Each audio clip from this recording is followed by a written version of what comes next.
Okay, so well, thanks everybody. Here we are for meeting the needs of underserved audiences. It's a listening session, and I work in Vermont. And I want to start the session by expressing my sincere and very deep gratitude to each of our panelists who agreed to take the time today to participate on somewhat short notice. So thank you very much for that. I'm going to let each of them tell you more about themselves, but we have a great group and lots of different perspectives. And now I need to just, okay, that will work. So I wanted to give you a little overview of what we're going to be doing today. Our goals for the session are that we'll collectively, both our panelists and you participants, begin to explore how the intersection of gender with race, ethnicity, and culture can affect women's experiences and needs when it comes to building businesses, and in particular farm and ranch businesses.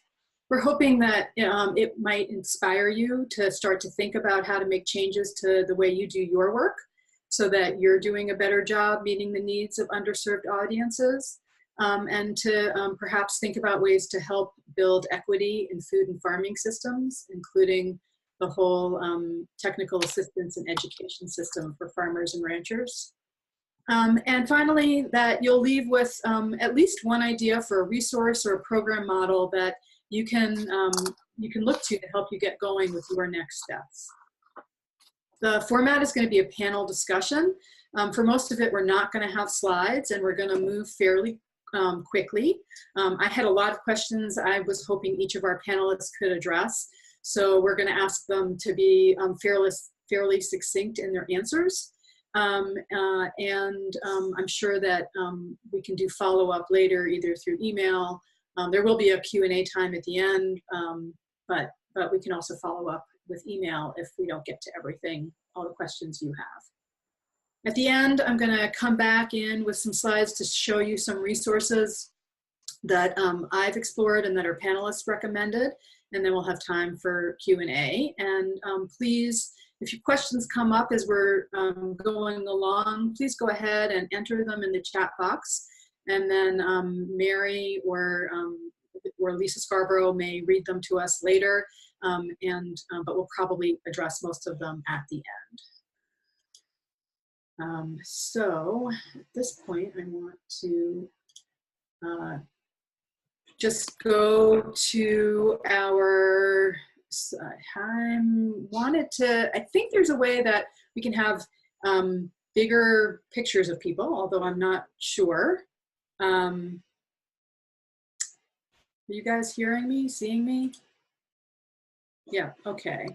Okay, here we are. So I'm hoping, so we'll start with some introductions. So for each panelist, if you could tell us a little about you and your work. If you could tell us your name, your organization or business, and its mission activities, the audiences you work with, and also a little bit about your interest and involvement in building equity in food and farming systems. And I'll just sort of call on each person. So if it's okay, Lindsay, we'll start with you. Sure. Definitely. My name is Lindsay Lunsford. I work at Tuskegee University through Tuskegee University Cooperative Extension Program. And a little bit about our mission and our activities. So Tuskegee Cooperative Extension began in 1906 with the appointment of Thomas Monroe Campbell as the first extension agent in the United States. A lot of people aren't familiar with who the first extension agent was, or that he was an African-American man from Alabama. So I definitely always love to put that out there.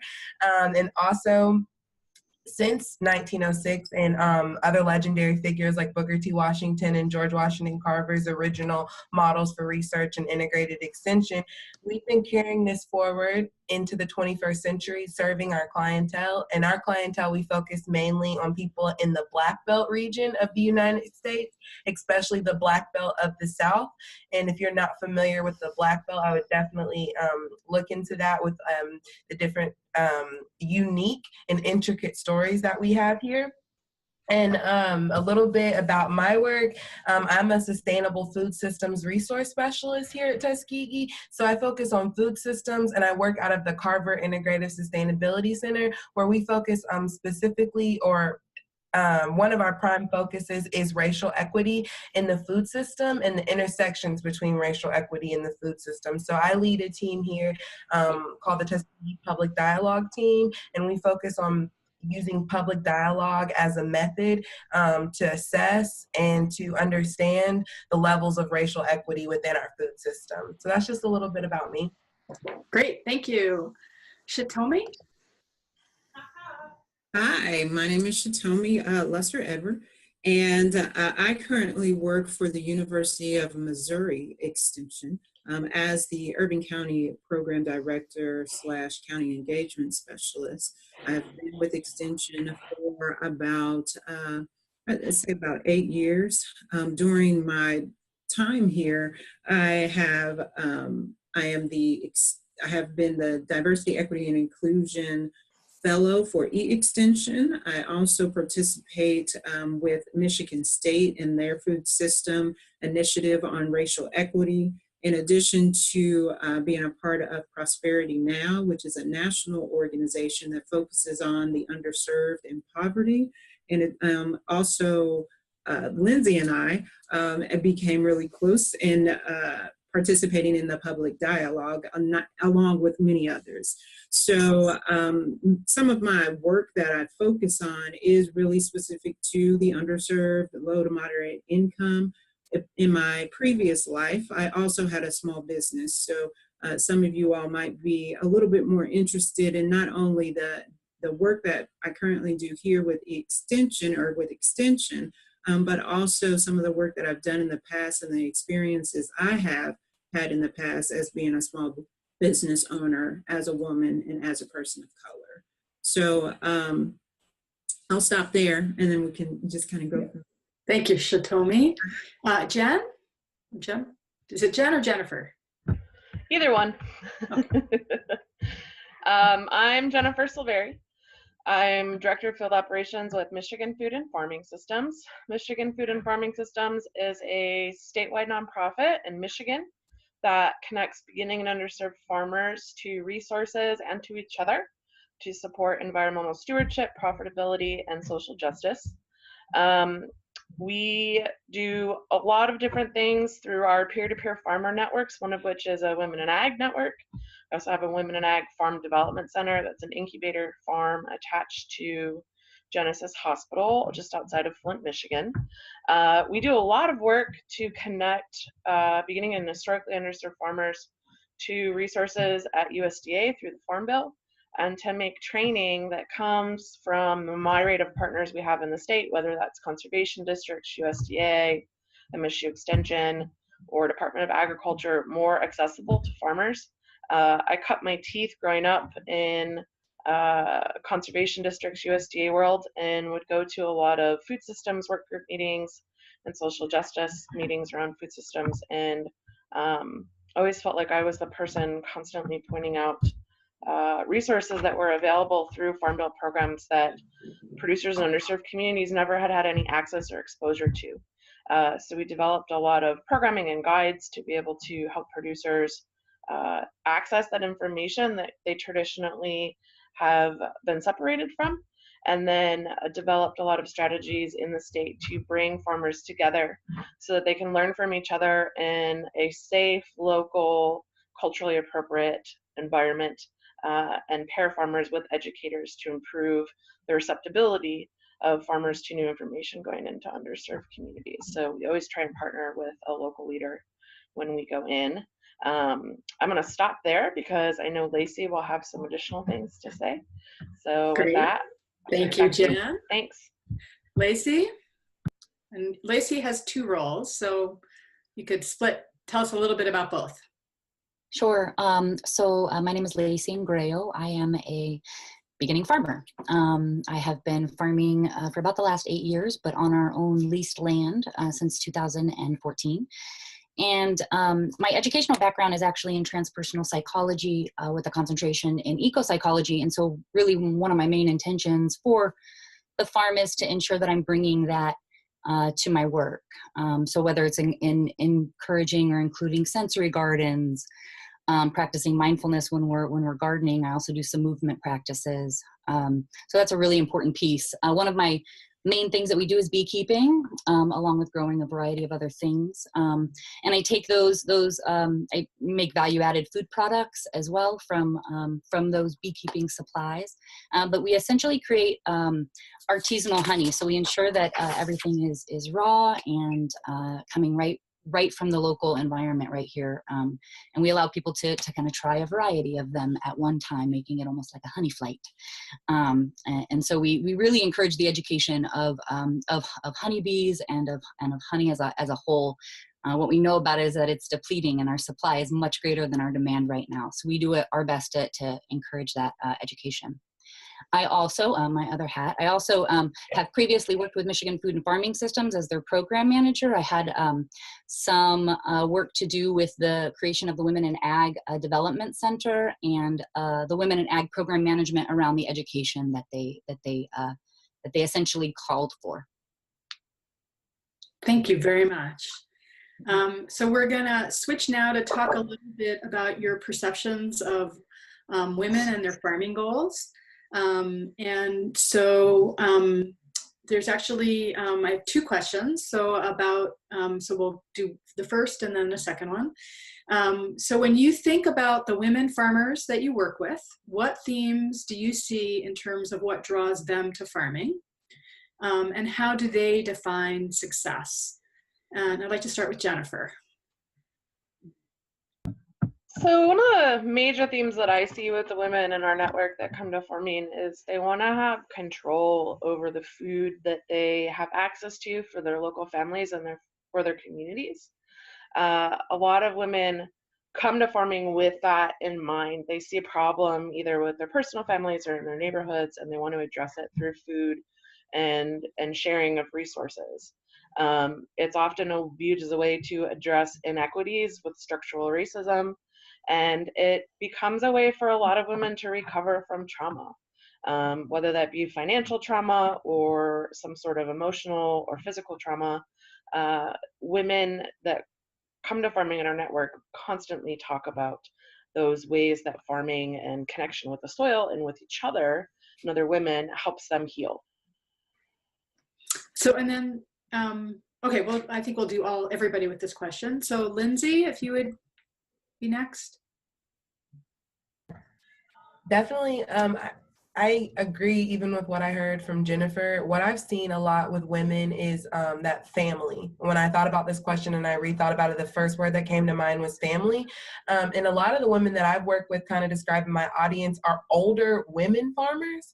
And I think that that's a demographic that is not really seen a lot. And I don't know if I've been watching Grace and Frankie lately, but it's just this more common theme of not seeing women in an older age and then not seeing women of color. So a lot of people don't realize that there are women of color farmers that are older and they're retired women and they're making a second career of going back to the farm. And so what that looks like physically with their bodies and staying healthy and staying agile and being able to do it. And then also what it looks like with becoming an entrepreneur again, if this is a second entrepreneurial excursion, or if it's the first time that they're going into owning a business for themselves. So I definitely see empowerment in the size of women, like reclaiming land, reclaiming space, and then reclaiming their ability to do things like that. And then again, when I think about younger women of color farmers that I've experienced, I also see family again in the ability to control the food that their children eat, concerns about what's in the food, concerns about allergies, even I've heard stories of women whose children were sick, and so they wanted that brought them down the path of farming, wanting to actually grow that food. And then the last thing that I thought about a lot is sovereignty of land, that ownership, wanting to be able to control land, own land, and like some women stepped up to the plate when it came to heir property, land in the family, being able to be the matriarch of their family, and the land being a basis of the power of their matriarchy. So those are some of the common themes that I have seen around women in farming. Thank you. Shitomi, I know your connection with farmers might be a little bit indirect, so maybe thinking about women entrepreneurs. Yeah, absolutely. I'll take a different slant. My area of expertise may not necessarily be in ag, but definitely in the realm of business. What I see when that later part of the question, when you asked about success, what does that mean? And from a perspective of my personal experience and others that I have worked with, I think defining success is really understanding the system and understanding what's involved in making one successful. So when you're going into business, there's a lot of different things that you want to understand, different things that you have to learn, different partnerships that you have to forge to make sure that you are successful in what it is that you're doing. So I would really hone in on the structural standpoint as well as the policy standpoint. Because not only do you have to understand the realm of a business and how does a business work, but you also have to understand the policy that's associated with business and owning the business. Because there is, from when you're understanding the policy, there are the rules of what one has to follow. And if you don't understand the rules, it's hard to move forward. Thank you. Mm-hmm. And finally on this one, Lacey, what drew you to farming? You touched on it in your introduction, but maybe you could talk a little bit more about how you define success on your farm. Yeah, I also add there that I find a lot of the women that we work with, even through Women in Ag, one of their goals is education, is to take what they know and then to share it, which is such a sweet space to be in, when you believe that you have those necessary skills to share. And so for me, that definitely is one of them. Education, being able to provide education to my community is one of them.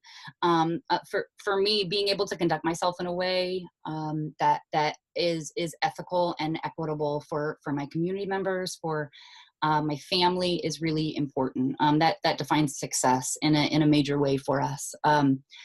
We've been in business for 4 or 5 years, and we don't make money, right? I mean, we're not making a ton of money in this, and it really is a labor of love in so many ways. And so I think success, from what I find from the other women that I work with as well, is that it doesn't always come down to that economic value, and we want it to, right? We want it to build to that and come to that, but many times when we're getting into it, that's not necessarily what drives us there.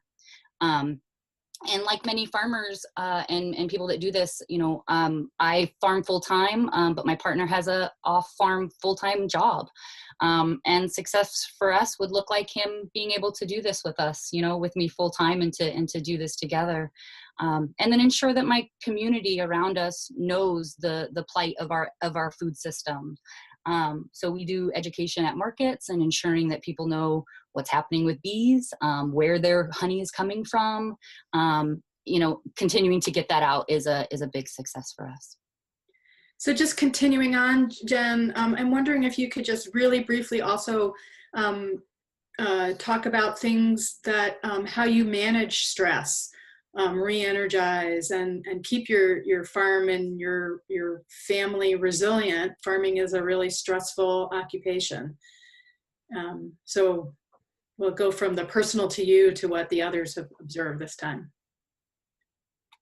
So one of the things that I have seen very strong in the Women in Ag network as far as improving resiliency and recovery from stress is women coming together in a safe space, and being able to share stories and challenges and laugh and cry together. We always try to do that over a potluck so that we actually are taking time to sit and slow down and enjoy some of the fruits of our labors on the farms. We also, meet up for beers at Farmer Beer Night a lot, and that has a lot to help us just coming together and knowing that you're not in it alone, and learning that. I think that's one of the great things about women farmers, like Lacey mentioned. There's such a strong desire to share opportunities and success within that community, that re-energizes you when you're down. So if you have a problem, chances are somebody else that is a woman that you farm with has had that problem and may have found a resource to be able to share. And that's one of the things that I think we've seen really be able to bring people out of a funk and keep us going. And Lacey, your personal experience with that? Yeah, I think Jen really nailed it. Is we come together to share our stories with one another. One of the ways that we came about was because women were calling out for a network of support, and that always is surrounded by food, and that sharing. So I think she just got it perfectly. Shitomi, your perspective on how women re-energize? Absolutely. Unfortunately, my background is in, or fortunately, is in business administration and then a doctorate in educational leadership. So a lot of my answers will be very business focused. I hear the warm and fuzzy, but then I also take a different slant from managing stress. So when I look at managing stress, I look at learning from it. And as Kelsey, the presenter prior to, really honed in, and her program really honed in on mentors and having someone that you can go to bounce ideas off of and or learn from those mistakes, if you will, I think is key. Managing your stress or being in a stressful situation doesn't necessarily, tongue-in-cheek, have to be stressful. You have to take it for what it is and then learn from it. So from my perspective and how I managed stress when I was in business and had a small business and tried to work through was, yes, partnering with your community, but also partnering with a trusted mentor that you can bounce things off of. But then also key is learning from it. And I think that's in any and everything that you do, right? You learn from your mistakes and then you try to get a little bit better. Yeah. And Lindsay? Yeah, not to echo too much of what I heard, but just to pull out some things, definitely like Shitomi said, I think mentorship is something I've observed women farmers do, lean on other women farmers that have been more successful and try to get tools and tricks from them of the trade. Networks was a big thing that I had written down.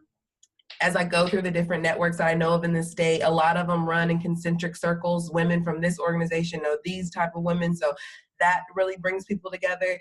And then honestly, like not to toot our own horns too much, but definitely our cooperative extension program has been an outlet for women and has helped women.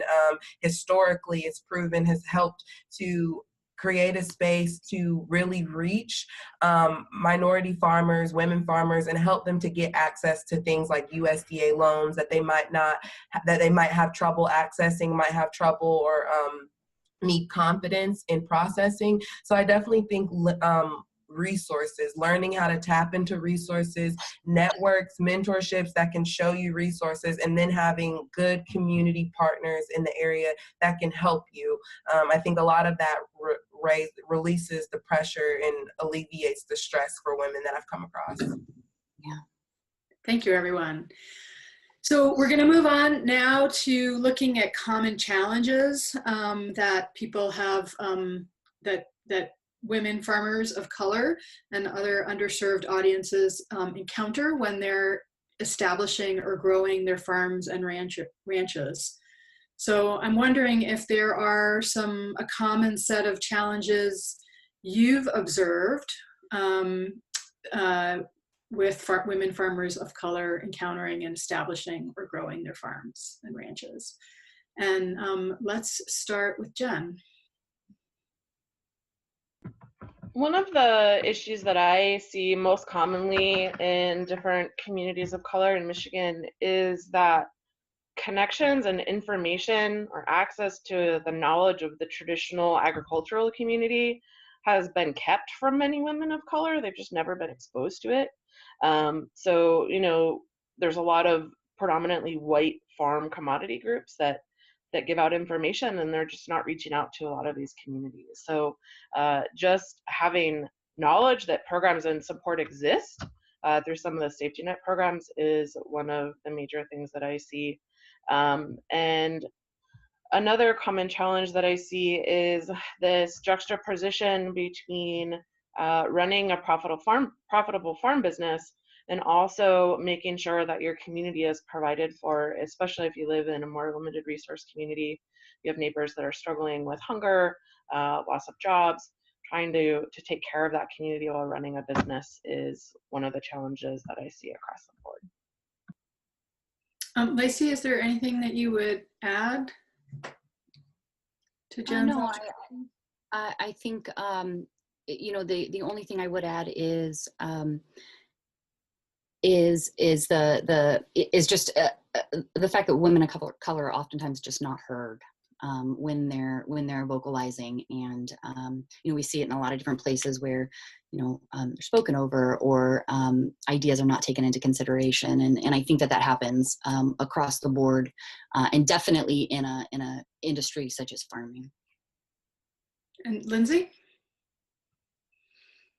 Yeah, so this one, I would think a lot of times as well, challenges that they might not, of course, some of the things like not being heard, not being felt, not being seen, those are like direct challenges that women face, but then there's often and always those indirect challenges. So like the policy side of things, which is why it's structural racism. So not getting your grant funded, just the whole grant process.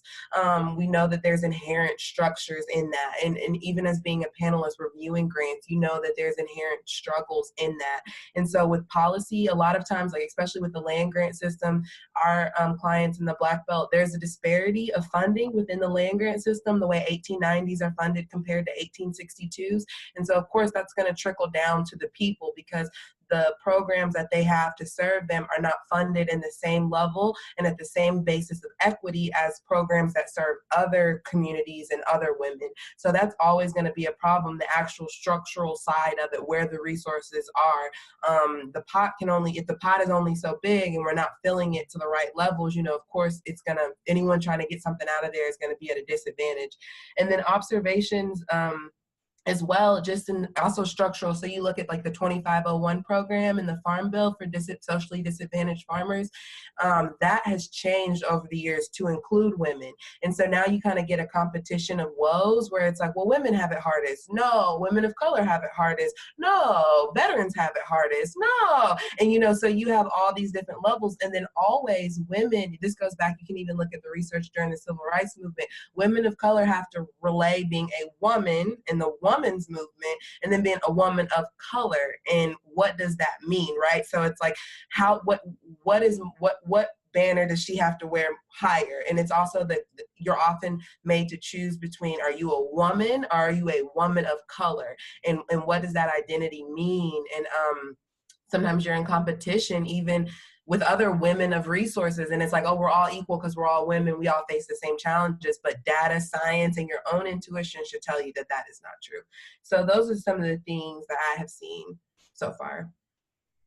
And Shitomi, would you like to chime in on this? And absolutely. I would love to echo my colleagues, especially what Jennifer and Lindsay stated as it relates to resources. So a small example is really understanding the policy. So for example, with me personally, I applied for certification as a minority-owned business and as a woman-owned business.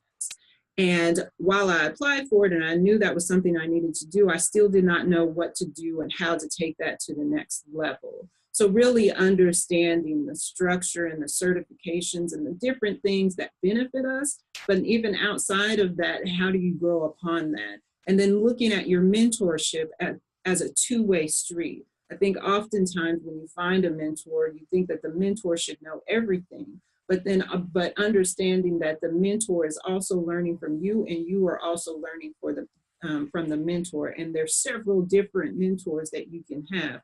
Don't only segment yourself to one or two people. because everyone has an area of expertise from different areas and subject matters. So when I look at challenges, that's what I look at, is that even if we do know the policy, how do we know how to navigate that policy effectively? Just to continue on, Shitomi, with you for the next question, do you have any observations about what kinds of strategies women from underserved audiences tend to rely on to overcome those challenges? Mm-hmm. I think, and also in listening to Kelsey, and just some of the personal experiences, is access. It's one thing that Jennifer also mentioned in one of her comments, is just making sure that underserved communities, or people of color, or women, or whomever that diversity realm is to ensure that you have access. And you can have access in many different ways. You can have access through mentorship, you can have access through resources, and you can have access through our own channels, through extension. I think sometimes we don't give ourselves credit enough, but then we also don't take it to another level. So while we are here as an educational realm, how do we partner with other organizations or other policies or other certifications that are out there, so then we can teach that group of people, or whomever it is, how to navigate the system. So I really think it's key, not only with adults, but also with youth, that you create that access and pluck them out of the environment that they're used to, so they can get exposed to something different. And Lindsay, on the issue of how people overcome these challenges, which are significant? I think a lot of it is intrinsically, I feel a lot of it is just like resiliency, like a resilience of spirit. I think it's terrible, but I think one of the greatest gifts and abilities, and not even a gift, but one of the strengths, is these women's ability to endure. And not only to endure, but to go through things and still have faith in what they're doing, and have faith and belief in themselves and in their own strength to keep going. And I know that's like really kind of like intrinsic and like more of like a warm and fuzzy type of answer, but I really think, for what I've seen on just like on an individual level, I think some women have used their faith and their spirituality and then their own long suffering nature to endure and to go forward. And I don't know if that's always the best way. I would hope that we would have a future where that wouldn't be the way that people have had to succeed. But I definitely think that women have, so many women have shown an ability to be resilient. So no matter what happens, they've adapted. And I can't say exactly how they've adapted, but they found their best ability to adapt. So just overall, just a resiliency and spirit as well, to not feel like, oh, wow, well, I'm a woman of color, I'm doomed. I cannot, look at all the statistics, everything's against me, I can't do it. But they still find a spirit in themselves that says, like, well, you can. And so I think that that's profound. And Lacey? Excuse me, sorry. That is profound, Lindsay, absolutely. One thing that comes to mind when I'm hearing everyone talk is the situation with some of the women farmers in the Flint area, and that's where the Women in Ag operates out of. And when the water crisis hit, they all jumped to what are we going to do next? They talked about water filtration systems going on the end of hoses to be able to water and still create food. And so even in these moments when things are looking bleak and it's not looking, in a great direction, they're exactly what Lindsay said. It's resiliency, and that's infectious. It grabs on to the rest of the community. So.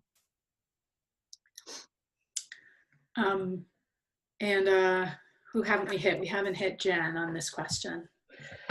So one of the things that I think we really see, the structural racism that exists in the agricultural community and that access to information, one of the ways that we've overcome that is by developing, and we've seen women develop new communication and sharing channels. So whether that's through face-to-face contact or showing up to a workshop early, or using a Facebook group to post questions when you're pulling your hair out in the middle of a challenge on the farm, and be able to get that immediate feedback from other women really helps them overcome and break down a lot of the barriers for communication that have been put in place and access to information and knowledge.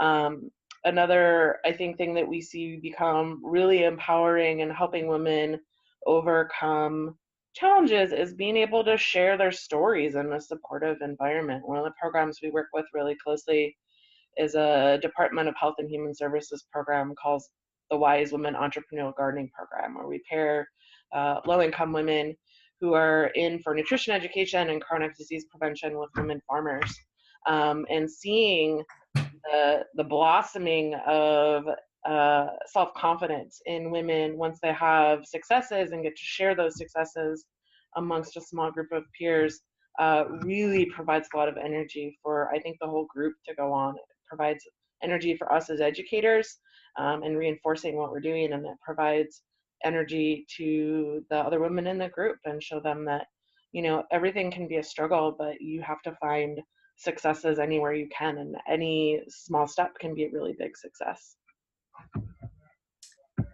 So thank you all. We're gonna shift gears again now and focus more on our roles as educators and service providers.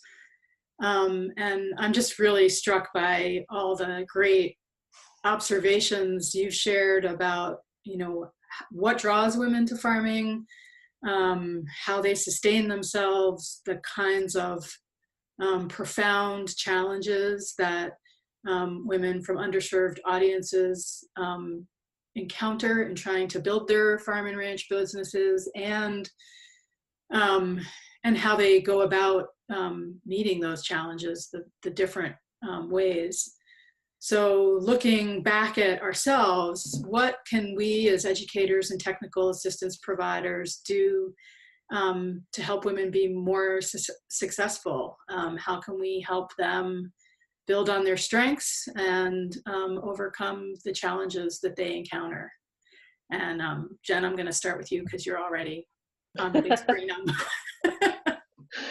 I think the biggest lesson for me as an educator and technical assistance provider has been never to enter a space assuming that I know more about anything than the people that I'm teaching, and to always ask questions and listen first. We had an experience when we were first doing on-farm food safety education, and we've been doing it for a couple of years on all of the big farms and traditional rural farms. And you walk into a room and everybody's asleep in 5 minutes. We went into an urban Detroit growers workshop and asked them what they knew about food safety first. They taught the whole class to us in the first half hour of the workshop. So that was a really valuable lesson for me in knowing that, especially in urban communities and communities of color, there has been so much work that's tied to agriculture and natural resources that has been happening, I guess, under the radar, that you really need to go in and ask questions first so that you can learn about what's going on, so that you can be a better educator tailoring that information to your audience. Shitomi? I think I want to expand on that a little bit and really hone in on knowing thyself and understanding your emotional intelligence. And we all heard the quote, being comfortable with being uncomfortable. And I say that tongue in cheek because, when it comes to diversity, equity, and inclusion, it might be a phrase that's thrown around a lot, but it's also a phrase of self-awareness. It's a phrase of understanding who you are before you can understand someone else. So I would say take a step back and understand your isms, understand the company that you currently keep and how you can get outside of the company that you currently keep. And then understand your emotional intelligence. Just as Jennifer said, you go into a community thinking you know one thing, but find out something totally different. I've experienced that in overseas travel, thought I was going to be the savior, and I was the one that was learning.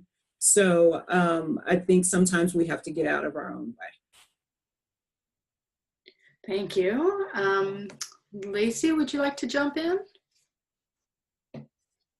Sure. For us, on our farm specifically, we started a program back in 2015 called Heroes to Hives, and very briefly, it's a beekeeping training program for veterans and their spouses and families. And what has come out of that is ensuring that that those people who are learning from that educational system go on to continue to train. So for us as educators of food systems, or even, you know, when it comes to beekeeping or whatever the area may be, it's to also ensure that we're building mentors into that system. And I think Women in Ag has done a really great job of that.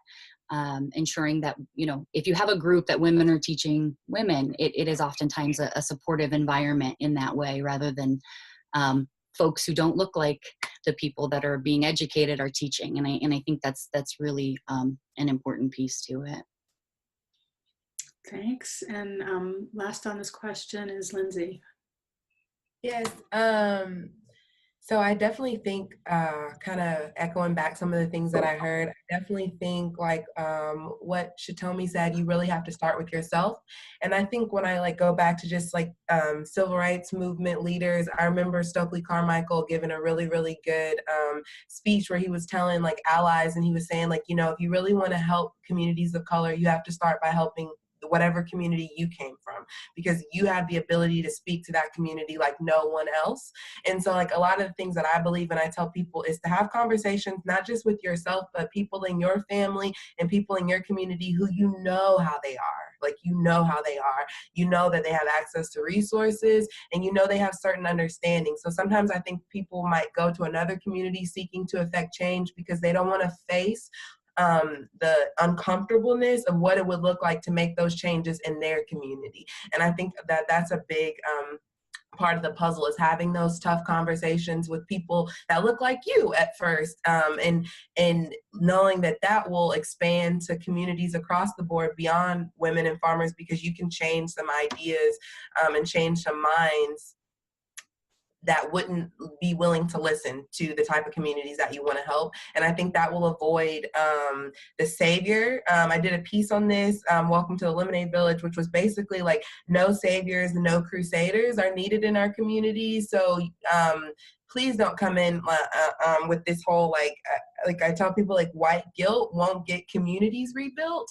And basically you can't come in saying like, oh, I feel bad for these people, you know, what resources can I give, what can I do, what can I give? A lot of times that's a needs-based approach to community development, and what we need is an asset-based approach to community development, where we're uplifting the assets that people have. And a lot of times, look at before you go to another community, look at your own organization. How do you hire people? Who works at your table? Who, you know, what's your pay structure like? Are the people, and a lot of the people that should answer those communities should come right from your organization. So a lot of that is like, how are you hiring people?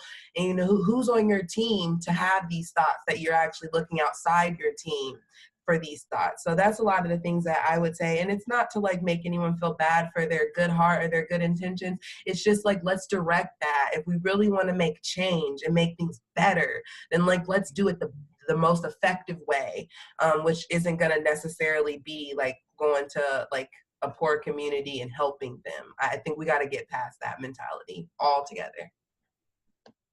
Okay, thank you all very much. I'm gonna take a moment to go back to having slides. So hopefully I can make this work. And how do I get to you probably aren't, are you seeing my slides? Not yet. No. Okay, I need to You have to stop share. Yes, just do your share screen. I need to share. I need to do that. I need to share. How about now? Now we're seeing it needs to be in presentation mode. It is in what are you seeing? I'm seeing all your slides. You're seeing all my slides. Okay. It's probably just sharing the other screen. Did that there you fix go. it? Yep. Yeah, okay. Okay, so I'm learning here. All of the panelists gave me some ideas for resources that we could share with you that might be